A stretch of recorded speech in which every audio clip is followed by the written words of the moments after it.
The night was cold, the kind of cold that bites through layers and settles deep in your bones.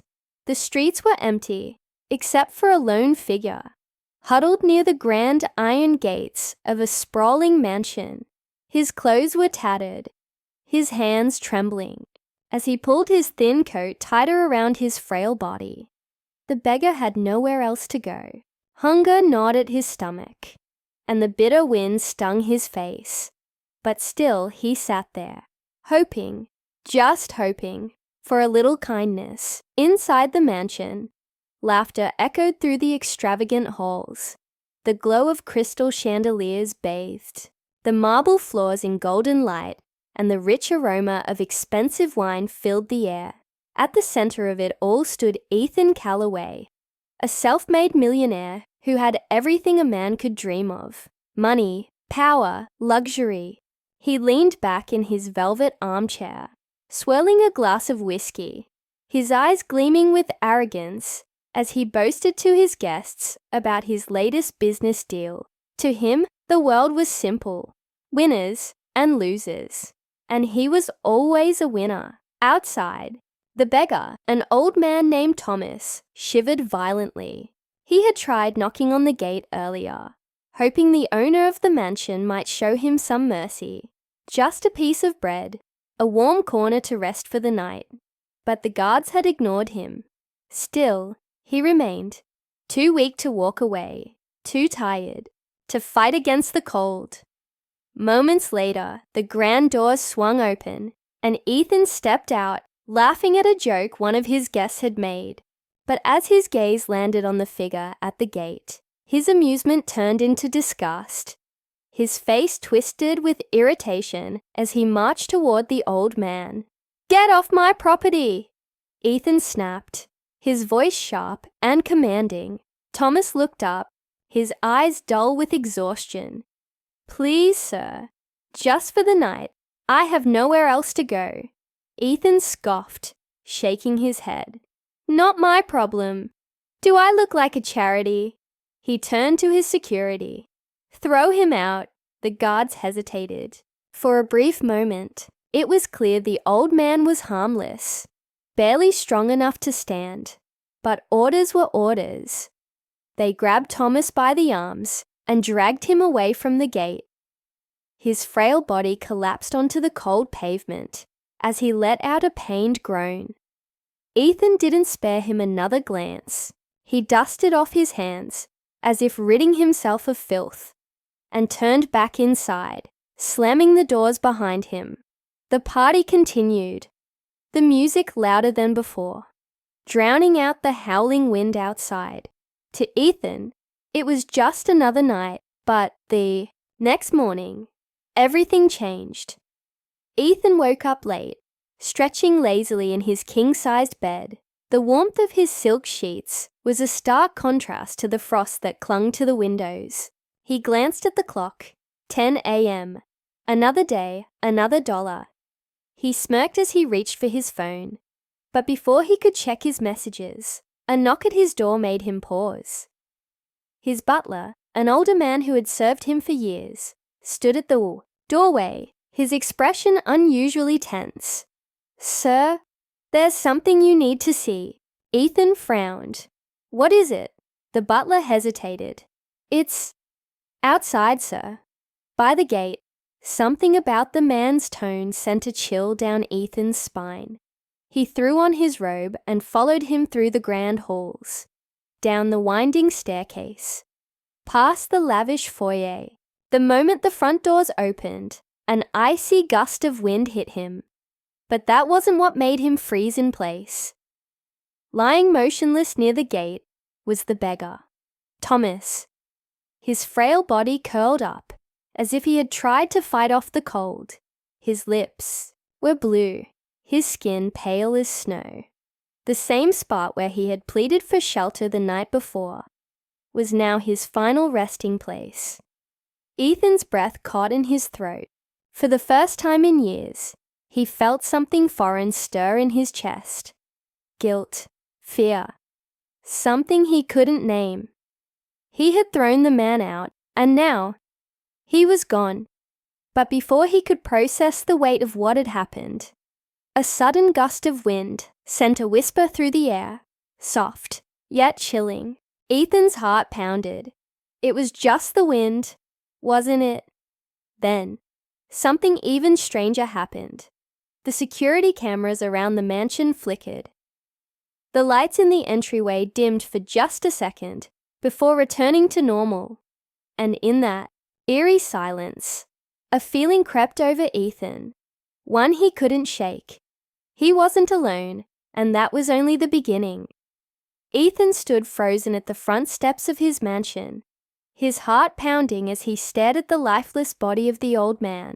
The cold air felt heavier, wrapping around him like an unseen force, pressing against his chest.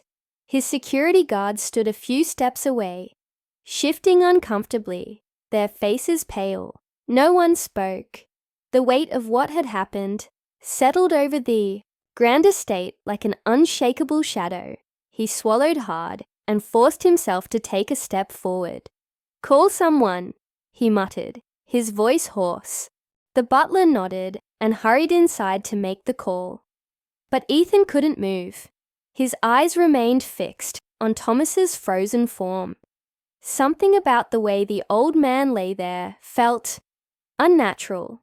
It wasn't just the tragedy of it, it was the eerie stillness, the way the air itself seemed heavier around him.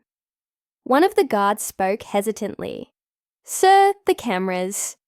They glitched last night." Just for a moment, Ethan turned sharply. "What do you mean glitched?"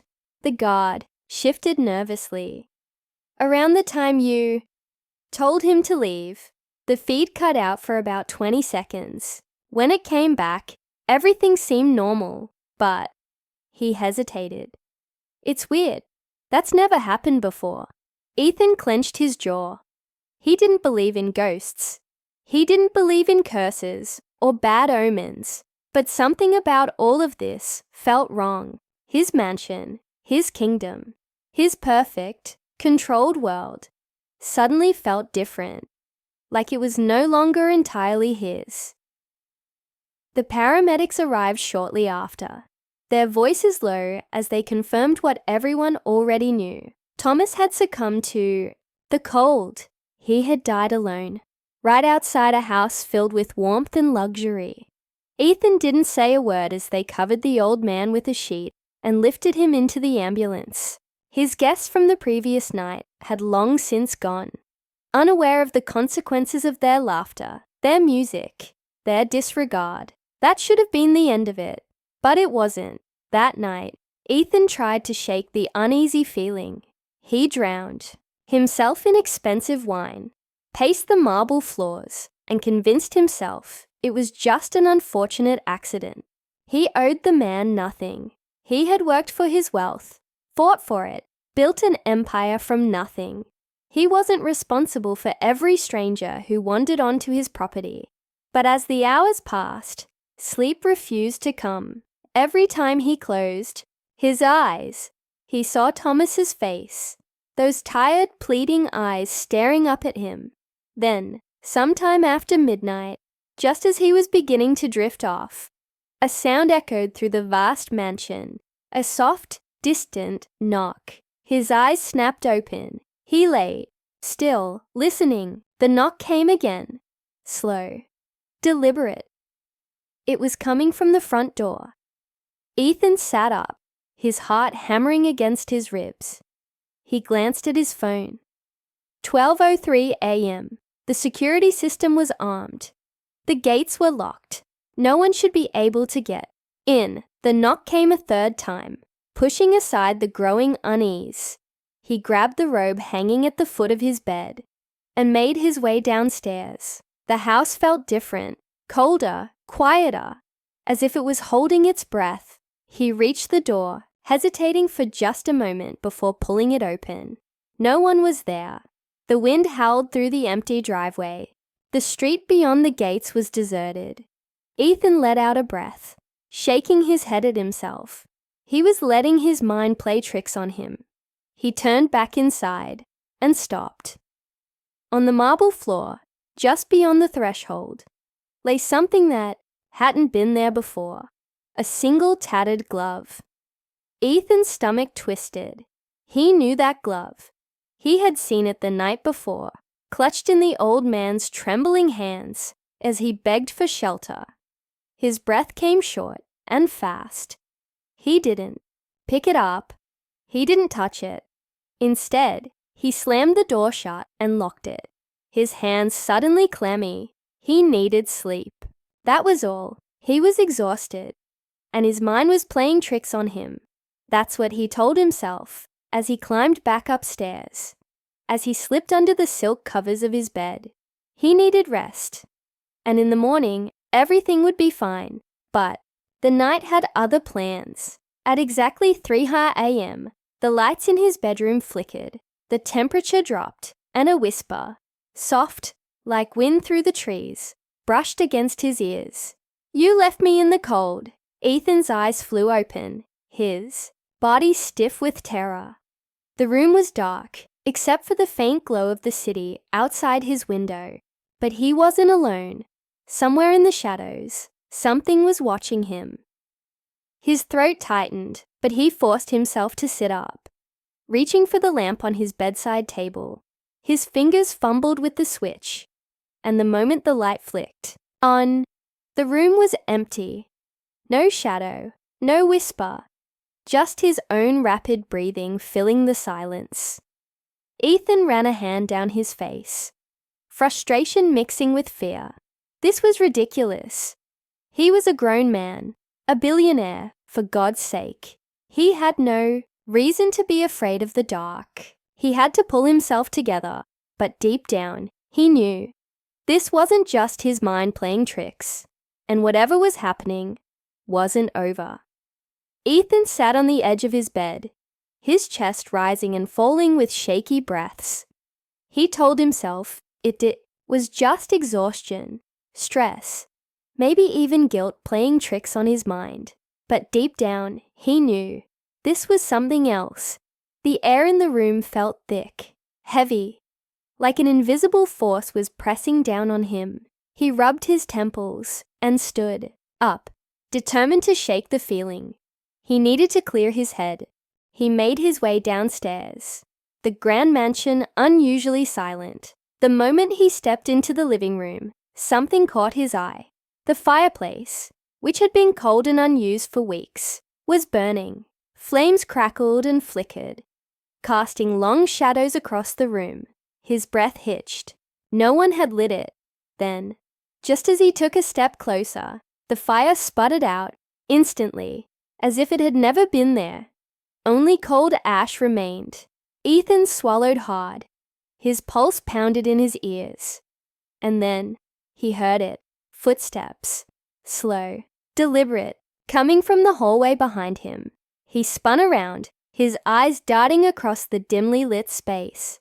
"Who's there?" he called, his voice betraying his unease. No answer, just silence stretching longer than it should have. And then a whisper. "You left me in the cold." Ethan's stomach twisted. The voice was close, too close. He turned, but the hallway was empty. His breath came out in shallow gasps. His hands clammy. He had never felt fear like this before. Then the lights flickered again, and when they stabilized, he saw it. A reflection in the tall mirror across the hallway. A shadowy figure standing just behind him. His entire body locked up. He didn't want to turn around, but he had to. Slowly he turned his head. Nothing. The hallway was empty, but the reflection still stood there. Ethan's body went cold. The figure in the mirror wasn't him. It was the old man, Thomas, his face pale, his lips cracked and blue from the cold. He didn't move. He just stared. Ethan stumbled backward, his breath ragged.